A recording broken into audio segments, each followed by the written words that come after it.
timnas Indonesia, Miss Hilgers, mengalami nasib kurang menyenangkan usai terusir dari FC20. Pasalnya bek berusia 24 tahun itu dilaporkan masih sepi peminat. The Tukers, julukan FC20, dilaporkan melakukan perombakan skuad besar-besaran dalam menatap musim baru.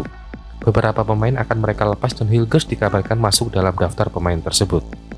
Hilgers sejatinya masih terikat kontrak hingga Juni 2026, namun sampai saat ini belum ada pembicaraan mengenai perpanjangan kontrak yang dilakukan oleh kedua pihak. FC20 pun berminat untuk melepasnya di bursa transfer musim panas ini agar pemain timnas Indonesia tidak keluar secara gratis. Kabar Hilgers disepak dari The Tukers pada bursa transfer musim panas ini bukan hanya sekedar kabar burung. Direktur teknis FC20, Charles Struer, baru-baru ini menyampaikan kalau pihaknya mempersilahkan sang pemain untuk pergi dari klub. Namun, yang menjadi permasalahan, Hilgers disebut sepi peminat. Hal itu diungkapkan oleh jurnalis Belanda, Leontien Worde. Dia menyebut belum ada tawaran pasti dari klub manapun untuk pemain timnas Indonesia tersebut. Saat ini belum ada tawaran konkret dari klub manapun untuk Hilgers, kata Tin Worde. Tin Worde mengatakan FC20 melakukan strategi transfer yang berbeda, di mana The Tukers justru akan tetap mendatangkan sosok bek tengah kendati belum ada pemain yang terjual termasuk Hilgers. Biasanya klub harus menjual pemain terlebih dahulu sebelum mendatangkan pemain baru di posisi yang sama. Tapi FC20 melakukan hal sebaliknya. Mereka ingin mendatangkan dua bek tengah tanpa menunggu Hilgers mendapatkan klub baru. Jadi mereka memilih untuk bertindak proaktif bukan reaktif, tutur dia. Hilgers bisa dibilang merupakan bek andalan FC20. Namun di musim ini performanya agak menurun sehingga membuat The Tukers berniat untuk melepasnya di bursa transfer musim panas ini.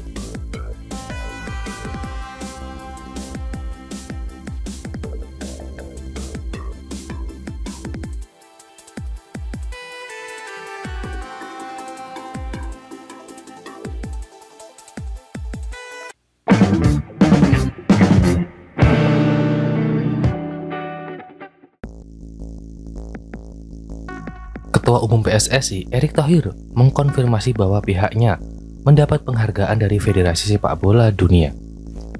Penghargaan yang diberikan FIFA itu diterima PSSI ketika Erick Thohir menghadiri FIFA Executive Football Summit 2025 di Miami, Amerika Serikat. Dalam momen yang diunggah, pada Minggu 15 Juni 2025 pagi waktu Indonesia Barat itu, Erick Thohir terlihat bersama Presiden FIFA, Gianni Infantino. Erick Thohir menerima penghargaan kategori Gold yang diberikan kepada PSSI dari FIFA Worldwide Award for Asian Member Association. Menghadiri FIFA Executive Football Summit 2025 di Miami, Amerika Serikat, untuk menerima penghargaan kategori Gold yang diberikan kepada PSSI dari FIFA Forward Awards for Asian Member Association, tulis Erick Thohir dalam Instagram pribadinya. Menurut penamarannya, penghargaan FIFA ini pertama kali dalam sejarah sepak bola Indonesia usai berhasil menjalankan proyek PSSI National Training Center. Penghargaan FIFA ini pertama kali dalam sejarah sepak bola kita yang diberikan karena keberhasilan dalam menjalankan proyek PSSI National Training Center, kata Erick Thohir.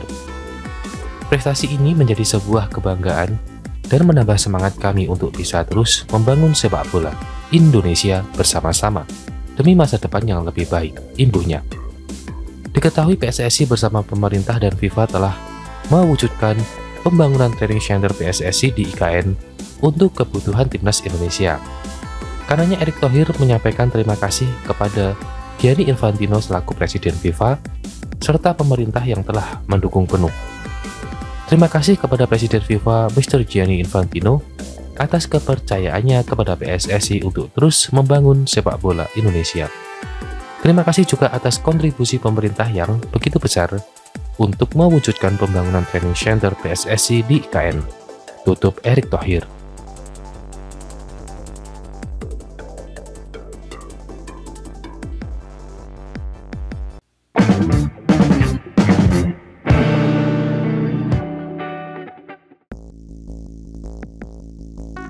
Pelatih timnas Indonesia Shin Tae-yong kembali jadi buah bibir di Asia. Setelah menolak tawaran menggiurkan dari klub raksasa Cina demi membesut skuad Garuda, kini pelatih asal Korea Selatan itu punya kesempatan kedua karena dikabarkan masuk radar Federasi Sepak Bola Cina untuk menggantikan Branko Ivankovic. Sinteyong sebelumnya membuat keputusan mengejutkan. Pada 2019, ia lebih memilih melatih Indonesia ketimbang menerima tawaran fantastis dari klub Liga Super Cina Shenzhen FC yang siap menggajinya 3 juta US dollar per tahun atau setara 45 miliar rupiah. Saat itu PSSI hanya mampu menyodorkan kontrak senilai 1 juta US dollar, sekitar 15 miliar rupiah per tahun. Namun, uang besar tak menggoyahkan komitmen Shin. Ia lebih tertarik dengan proyek jangka panjang yang ditawarkan PSSI, kontrak 4 tahun, ketimbang kontrak 1 musim dari klub Cina tersebut. Keputusannya kini berbuah manis. Di bawah kendali Sinteyong, pada 2019 sampai 2025, Timnas Indonesia mengalami transformasi besar-besaran. Dari tim pesakitan Asia Tenggara, Garuda mampu berbicara di level Asia. Sedangkan Cina tragis. Mereka dipastikan gagal melaju ke Piala Dunia 2026. Kegagalan itu pula yang membuat Cina memecat Branko Ivankovic. Hasil buruk tersebut memaksa JFI bergerak cepat mencari pelatih baru, dan nama Sinteyong masuk sebagai salah satu kandidat utama. Mengutip laporan Football Asia, jika negosiasi berjalan lancar, Shin bisa langsung debut bulan depan dalam ajang IAAF E1 Football Championship yang diikuti tim-tim kuat Asia Timur seperti Korea Selatan, Jepang, dan Hong Kong. Turnamen ini memang tidak diperkuat pemain-pemain top yang berlaga di Eropa, namun tetap menjadi ajang bergengsi antar negara Asia Timur. Jika memenangi Cina, Shin akan langsung menghadapi mantan negaranya Korea Selatan, sebuah laga yang syarat akan emosional. Tentu, selain Shin, juga Cina juga mempertimbangkan nama-nama seperti Zheng Ji dan juga ada nama lainnya. Tentu itu masuk dalam radar pencarian pelatih baru di Cina. Disebut-sebut sebagai kandidat kuat karena faktor kedekatan dengan federasi dan kultur sepak bola lokal. Namun pengalaman Shin yang sukses membangkitkan timnas Indonesia menjadi daya tarik tersendiri bagi publik dan media Cina. Di sisi lain, PSSI dan para pendukung Garuda tentu patut waspada. Jika Shin akhirnya menerima pinangan Cina, proyek besar timnas Indonesia bisa kehilangan arsitek utamanya. Apalagi Indonesia masih akan berjuang di babak ketiga kualifikasi Piala Dunia dan Piala Asia U23. Sinteyong kini berada di persimpangan.